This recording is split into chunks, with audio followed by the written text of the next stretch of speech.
95% of the country of Egypt is sand.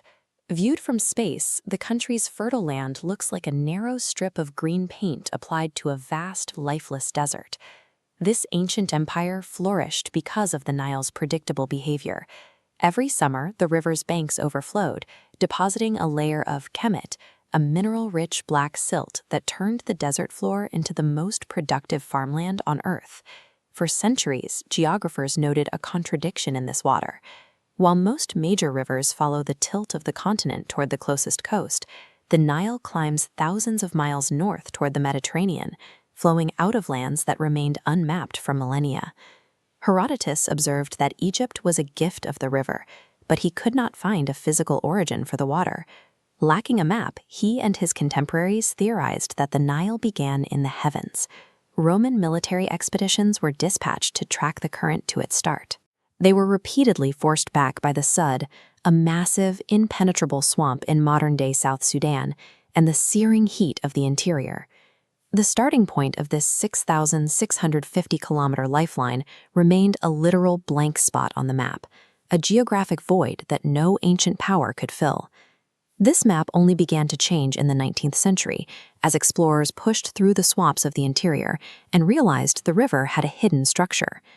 At the city of Khartoum, the river's nature is visible in the water itself.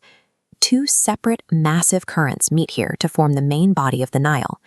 The Blue Nile flows out of Ethiopia's Lake Tana, contributing 85% of the water and the silt required for Egyptian agriculture. Further south, the White Nile emerges from Lake Victoria, providing a steady flow that prevents the river from drying up. This discovery proved the Nile is a hybrid, sustained by two entirely different weather systems and mountain ranges thousands of miles apart. While Lake Victoria was a major milestone, it didn't mark a definitive end. The lake is fed by a network of smaller rivers flowing from the surrounding highlands, each of which could be considered the true start. Scientists today still argue over which of these remote mountain streams is the furthest geographic point of the river system. In 2006, a British-New Zealand expedition used GPS tracking to claim that the furthest source is a spring located in the Nyungwe forest of Burundi. However, a different team in 2022 argued for a tributary high in the mountains of Rwanda and Tanzania, claiming it sits at a slightly greater distance from the Mediterranean. The definition of a source remains a subject of debate. The answer changes depending on whether you value the volume of the water or the absolute distance it travels to reach the sea. For centuries, these mountain springs were an academic curiosity. Now their location dictates the survival of over 100 million people living downstream. This structure is the Grand Ethiopian Renaissance Dam, located on the Blue Nile near its headwaters. Ethiopia is using this dam to generate the hydroelectric power necessary for its national development, effectively placing a valve on the river's primary source. Because most of its water originates outside its own borders, Egypt views this as a threat to its existence.